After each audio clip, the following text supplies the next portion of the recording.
Wondering how to fall completely in love with the people and things that surround you at home? I've spent the last 15 years studying how and where families thrive and what relational and house characteristics ignite us with that homey feeling. On this podcast, we uncover how our brains process the people we live with and the houses we live in so we can confidently create our homes to be wonder-filled connection magnets. Ready to give up the decision fatigue, comparison hives, overwhelm ulcers, and confusion chaos? You are in the right place. I'm your host, Carly Thornock. Welcome to Becoming Home. What's up, homies? I'm so glad that you are here. Today, I'm here with Molly DeFrank. Molly is a mom to 6 kids, you guys, 6. And when I was talking to her just barely, I was like, you have 6 kids. And I put up 7 fingers. And now I just barely put up 8. So we're just having a little bit of a hard time on the math front. But 6 children, which is exactly double of what I have, and I am paying homage in the greatest to that. She's the author of Digital Detox, the 2-week tech reset for kids. And she's all about breaking your kids from digital entertainment obsession. And the way that you say that is so compelling. Anyway, Molly, welcome to the show. So glad to have you here. I'm so glad to be here, Carly. Thanks for having me. Oh, yes. This is great. So a lot of you listening are like me, where we're like, outside, it's so easy. My kids can just self-play and self-independence and self-regulate. Like, it's easy when we're outside, but when we're inside, things get loud quick. Things almost break a lot of times, and they're always hungry. And I want to feel like I feel outside, but I want to feel inside. And I find that when I'm triggered, I want to turn on the TV because I'm like, I know they will just sit still and listen, but I also don't want to do that. So what advice do you have for us, Molly? Take it away. Yeah. Oh man, that's so good. And you're really you're striking a nerve with me too. That is like, you've identified the mom struggle of our generation. It's like, we get to go online and see all these perfect, beautiful homes, and we want our kids to do all the Pinteresty things, all the sweet little crafts, but we don't want to pay for the mess later. And it's like, okay, do we just put on another show, give them another 30 minutes of screen time? But the parents I help are just stuck in this cycle of using the digital babysitter, of using that device, that show, another half hour of the tablet, whatever. And then they pay for it later with the meltdowns and kids that are resembling like zombies, little Linda Blair vibe, and you're like, what is wrong with my kid? And the truth here is that there isn't something uniquely wrong with your kid. This is inherent to the design of this technology, and it's bringing out the worst in all of our kids. So if you're listening and if you're like, yeah, this tech stuff is stressing me out, can I just reassure you, you're not alone. 85% of parents are stressed out by their kids' tech use. It is a stressful thing. We went from, in one generation, when I was a kid, it was like, okay, we'd watch Saturday morning cartoons and then something boring would come on and we'd go outside and play. Yep. It was, and now there is no end to the internet. Like you can watch or play something forever until the end of your life. And that's what kids are doing. That's what they're falling into. And even really good parents, which is probably like your listeners who are conscientious moms, they're trying, they have really good intentions. They're feeling really bogged down because you look around and you're like, well, an hour a day, is that okay? 2 hours a day? They have to get their, chores done first. Is that fine? But we're still seeing the negative effects. And look, we're all stuck in this thing.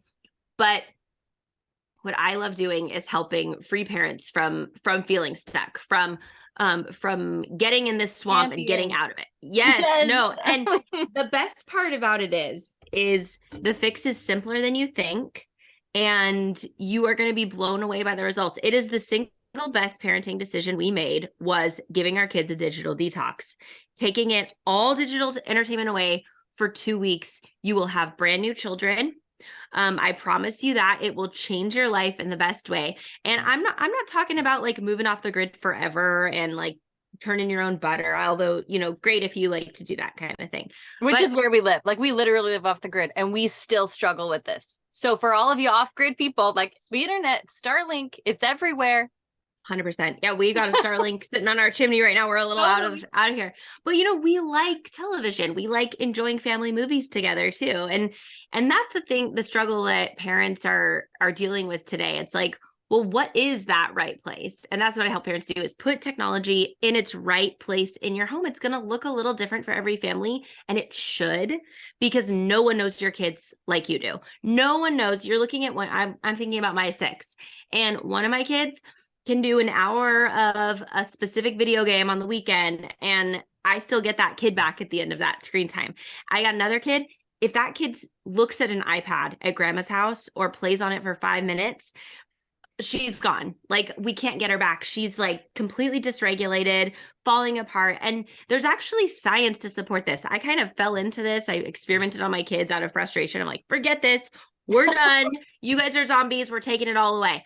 And it was very, very scary, because I thought, well, now they're just going to be staring at me whining for screens, and it's going to be horrible. But that's not what happened. And that's not what parents who I help, that's not what happens for them either. Their kids actually just kick it into creative mode, and they start making and doing and exploring and reading, and it's really awesome. But yeah, the best thing is that there's science and data to support that. And I put a lot of that in the book. The book is mostly like practical, how to get through the 2 weeks, and then how to make a long-term plan to keep your results, but not go full Amish if you don't want to. If you do, more power to you. But yeah, that's what I do, is I help parents with that. So your journey, you said you just got to a point where you're like, this might work, let's try it. Or had you read research? How did you fall into this? What was that experience like? You know, I kind of dove in without checking the water.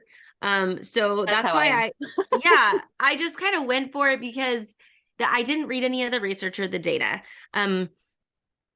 I did not appreciate what the technology was doing to my kids' brains. I did not understand there was a physiological change happening. I didn't understand the dopamine, all these things that I have learned since. So basically what I did was, like, I came home one day from running errands, and one of my kids greeted me at the door, not with, hi, mommy, but with, can I play on your phone? And I was so irritated. I'm like, that's the last straw, because like most parents, if you've been raising kids in my oldest was born in 2009.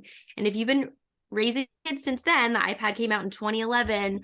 We've been buying into this marketing and trusting it, saying, yeah, this is a great way to entertain our kids. It's educational. We'll raise little Einsteins. And yet the marketing didn't match our experience. What we actually saw was that the screen timer dings and our kids fall apart. They turn into these monsters. They're unrecognizable. And you can feel a little bit of shame. Like, why are they acting like this isn't them? Like, what's going on? And so it wasn't until my son greeted me with that question. I'm like, boom, I'm done. I don't like this. This is such a like yucky situation. So I called my husband at work and I said, hey, I think we need to cut all of it out. He was totally on board for that. He's like, look, man, you stay home. You're going to have to bear the brunt of the fallout. So if you're in, I support this completely. And it wasn't a good time for our family. Frankly, like if I had researched and planned it out, I would look at everything going, okay, we're homeschooling 2 kids. This is pre-COVID. We had a new foster placement. I had 2 3-year-olds. It was not a good time to take on something challenging, but we went for it anyway. And what we found was it just changed everything. Not only was it just, taking away those meltdown moments for the most part, but it kind of opened this door for them to actually create and explore inside, just like they do outside. And the shocking thing was that it gave us more time, me and my husband both, to they started playing independently for longer. They started playing more cooperatively for longer periods of time. And so it's sort of this counterintuitive thing where you think, oh, now I'm going to have to become this like camp counselor parent and entertain them all day long. You've probably seen that. Like there was this really funny viral reel or TikTok that went around a while ago that was some mom saying, since I took away my kids' screen time, now I have to be their entertainment. And she's like dancing with like hats on in front of her kids. It's so funny. But that's what we think. We think, okay, well, if we take away their entertainment, then we need to entertain them. And no, the more you entertain your kids, the more bored they will get. They need to practice boredom negotiation. And we've got a whole generation of kids that are deprived of that, of opportunities to do that, to negotiate their boredom. So what you're doing when you give your kids a digital detox is you are giving them back those opportunities, and you're really helping your kids flex those creation muscles, those, working together with siblings, knocking on the neighbor's door. How are they wired? What are their gifts and talents? And giving them opportunities to hone those things, to explore. And that's where they really thrive, for their mental health, for their future. Academically, it will help them later. It's just all across the board beneficial. What are some of these behavioral problems that you've kind of mentioned a little bit? What did you notice with your kids behaviorally? What does the science say, and what can we do to help the fallout monsters regulate again? Yeah, great question.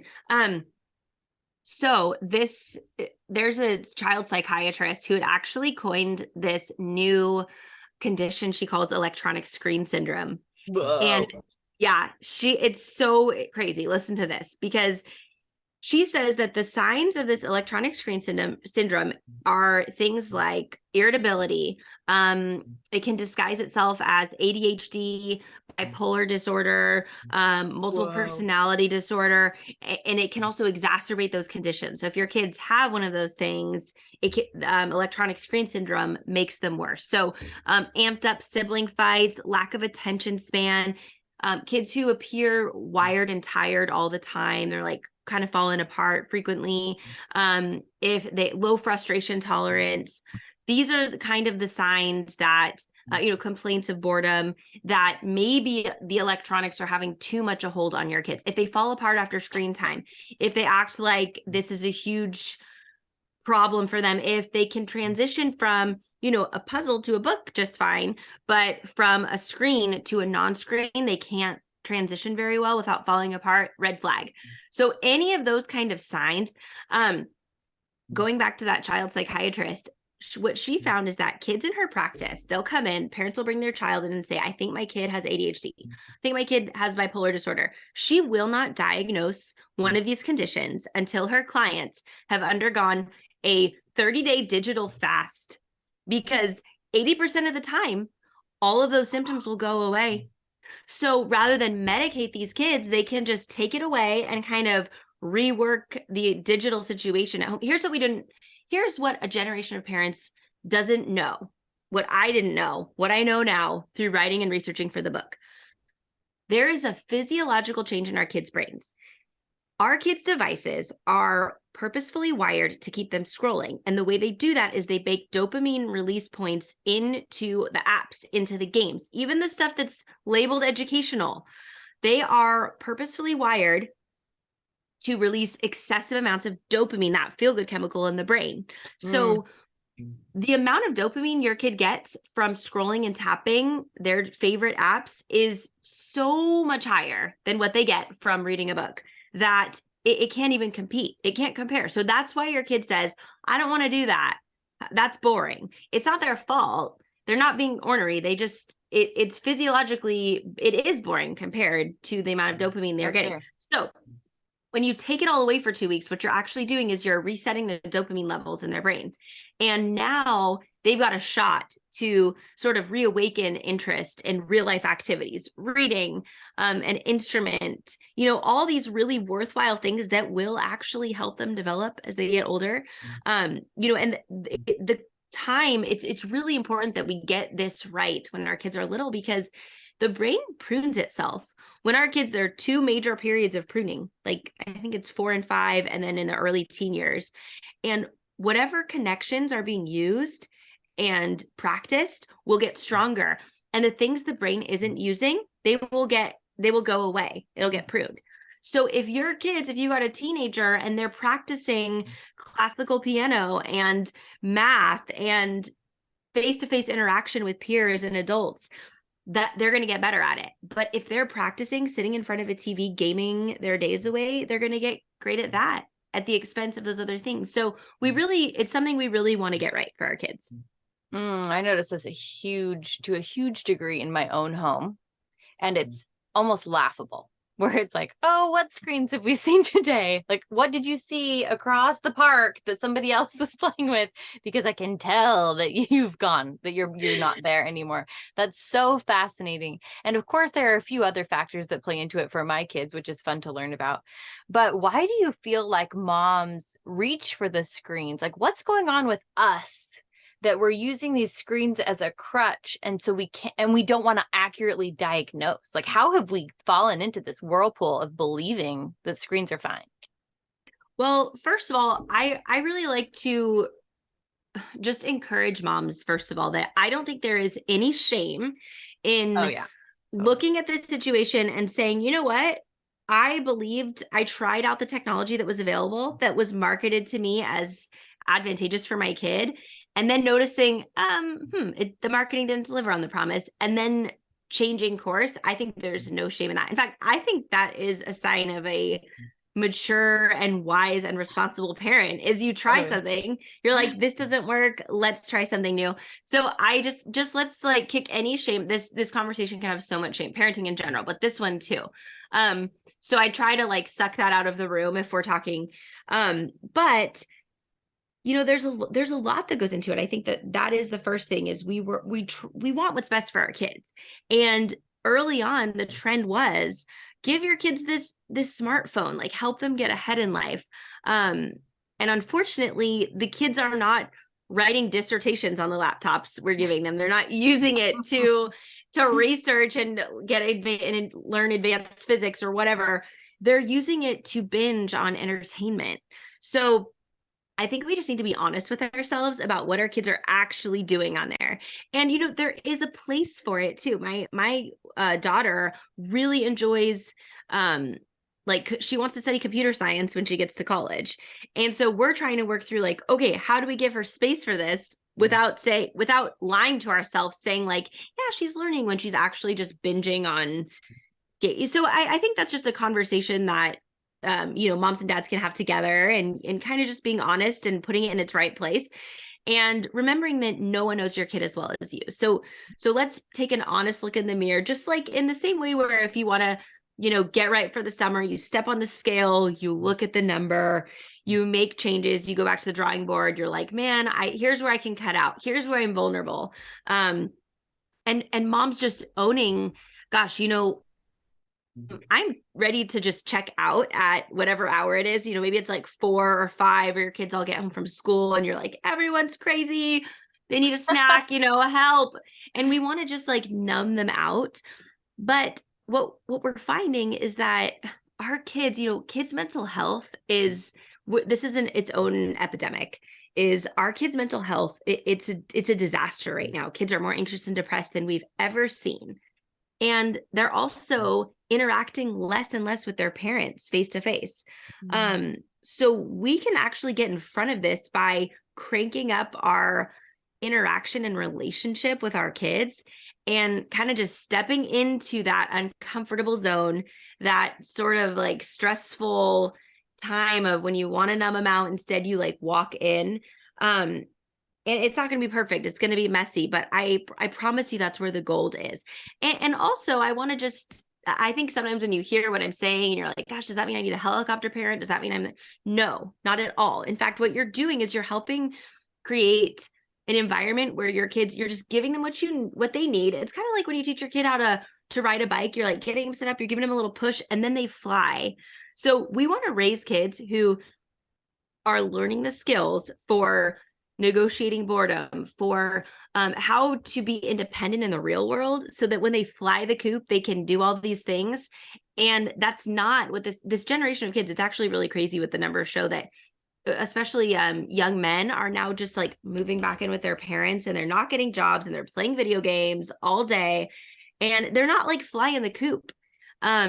So we can change that between the mental health and equipping our kids to really kind of use their gifts and go out into the world and be independent. And there are things that we can do every day, but it's going to take some rolling up of the sleeves and getting in there. That's a great suggestion. I like that. Let's talk about the TV above the mantle. This is one interior design question that I get asked all the time, or like a station for electronics. What's this place where the home and electronics fuse? And I'm with you. I'm totally aligned with what you say. And I have lots of interesting, fun ideas to think about and talk with my husband from just listening to you now. How do we take this goal of wanting to reduce screen time and listen to our kids and be face to face with them more, and this trend of putting our TVs above our fireplace in kind of a central location for the great room of the home? It's almost like our house revolves around them. What do you suggest? Yeah, that's a really great question. And the goal of what I do with the digital detox is just what you're talking about, to put it in its right place. It's not to eliminate it all forever, because it can be such a blessing and a gift to our families. Technology can give us great ways to connect and to create. So we don't want to toss it all out. But what we're finding is that most parents, you can't just go straight from the status quo into this new, like, lessened amount of screen time. And that's what a lot of parents want to do. And unfortunately, you can't, because you need to reset those dopamine levels first. And you need that 2 weeks as parents to observe your kids and say, what are their giftings? What are their vulnerabilities? What do they need more practice doing? Are they like so debilitatingly shy they can't chat it up with the target checker? Like, do they get stressed out? Where are their weak spots? How can we help them grow? So you do need that time. But the goal is, I think at the end, and that's the second half of the book, is putting it in its right place. You're going to use your observations from your 2-week detox, conversations with your spouse, the research that you see, your kids' giftings, and you're going to put it in its right place. Now, whether that means physically in its right place, like above your mantle, or not, I think you could go either way on that one. We're actually about to move things around in our living room, and I think we are going to put our TV above our mantle. But so when I say in its right place, what we do is we don't really watch TV during the day. In its right place is more of a when for us.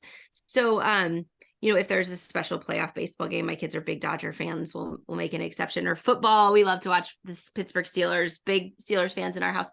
But, aside from that, we watch TV, we use it to connect with each other, to create. And in our home, that works out best on, like, in the evenings, after dinner, after dishes, PJs, all that. We'll sit down and watch a show. We got a couple of shows we love. We love Guys Grocery Games.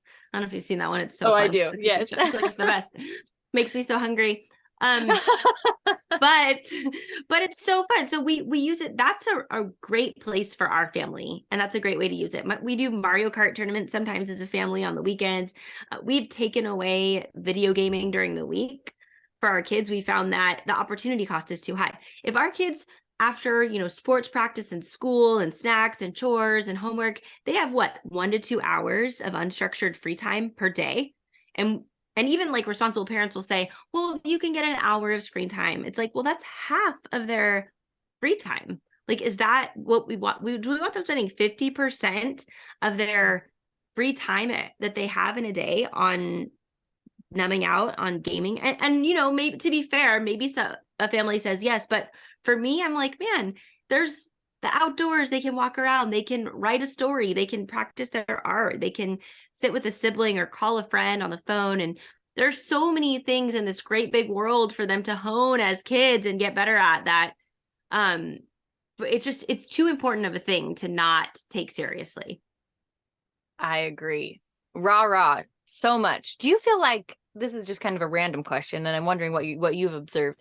Do you feel like the concern that parents have for sending their kids outside, like safety kind of stuff, or even judgment from other parents being like, whose kids are those roaming the neighborhood? Do you feel like that impacts our screen experience? Oh, absolutely. I think that there's so much truth to that. There's some really good research out there.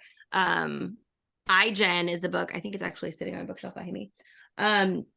There's a psychologist out of San Diego State who's been studying the differences in generations of kids over the last, 60 or 75 years.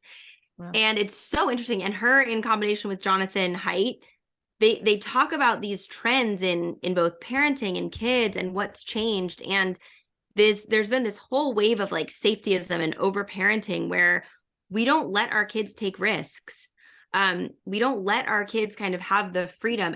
And what's crazy is that I think I'd read that crime and the dangers out there to our kids is actually at an all-time low.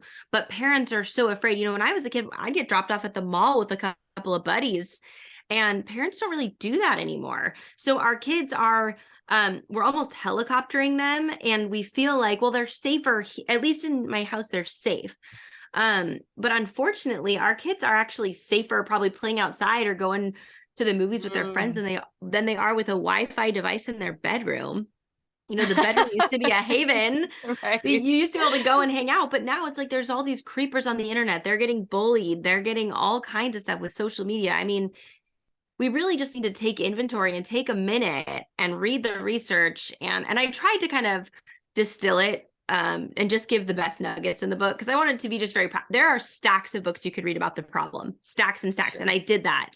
But what I wanted to give parents in my book is, here's the solution and here is the data to support that. But mostly, like, parents, we're so busy. We've got all the things on our to-do list. Like, we don't have time to read volumes. So I wanted to give parents a guide for, we know the problem. We see it. We are the experts. Yeah, we hear experts telling us, like, we've seen the kids looking like they're possessed and we need some holy water in our living room. Like, we've seen it. You know, what we need is, like, how do we get out of it? So that's what I wrote, is how do we get out of it? And I think that if you're listening and if you decide to try this, I think you will be blown away. I've never had a parent come back to me and say, yeah, it was just meh. Every parent who has come back to me after their detox has said, I cannot believe how quickly this worked. I can't believe how effective it was. I can't believe how much more quality time we have as a family. This changed us in the best ways. Like, it's amazing how simple it is. Wow. Everybody, let's do it. Let's do it. I feel so inspired. That's really fun. And it's fun to know that there are other moms around the world doing this exact same thing. So you're not the only one that's just going to be sitting alone, like you said, like knitting and whittling, because there's nothing else to do and no friends to be had. Like, we're all doing this together, and it's a cause worth pursuing. And I've seen the results in my own home. I know you've seen the results in your home, and you've seen thousands of others as well. This is so great. Okay, you guys can learn more about what Molly does and about the whole digital detox experience. You can find her book, I imagine, on her website. Is that true? Is that the best place to find the book? Where do you want people to go? That's a great spot. Go to my website, mollydefrank.com, DEFRANK. And, you know, if you order the book, you make sure you go check out my website, because I made a bunch of freebies for you when you buy the book. So if if you've been listening and you're like, I'm in, but you talk to your husband about it, he's like, heck no, then I made this guide for you. It's called a spousal convincer guide. So save your marital strife, hand them this guide. It'll, you know, address their most common objections, stuff like that. Also, sample scripts for how to break the news to the kids. That's the scariest part. That's the worst part of all of this, is telling your kids, we're taking it all away for 2 weeks. So I got some you don't have to copy it verbatim, but just if it gives you some ideas for how to talk to them about it, that's on there. All kinds of screen-free fun play ideas for you. So check that out for sure. That's priceless. That's amazing. Wow, great. So mollydefrank.com. You can find her on Instagram, Molly DeFrank, and read the book so you don't have to read all the other books. Hallelujah. This is so great. Molly, thank you so, so much. Everybody out there, go take a minute, go take 2 weeks and make a huge mess with your kids face to face. You have risk either way, is what I'm hearing. You have risk out in the world, and you have risk by using electronics. Let's involve our children in our relationships. Let's increase our health. Let's set the trajectory of their lives and even our lives in a way that's more grounded in the earth and in what we love and in each other. Let's do it for 2 weeks. Make a huge mess. Thanks again, Molly. Thanks, Carly. Bye, you guys.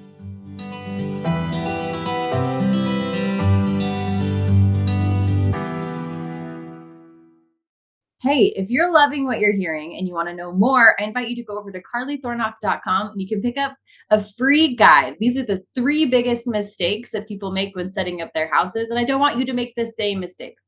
And of course, in true Carly fashion, you know it's going to be a lot less about the house and a lot more about your perspective about the house, but with some good housey tips thrown in. Go over to carlythornock.com and you can pick up that today.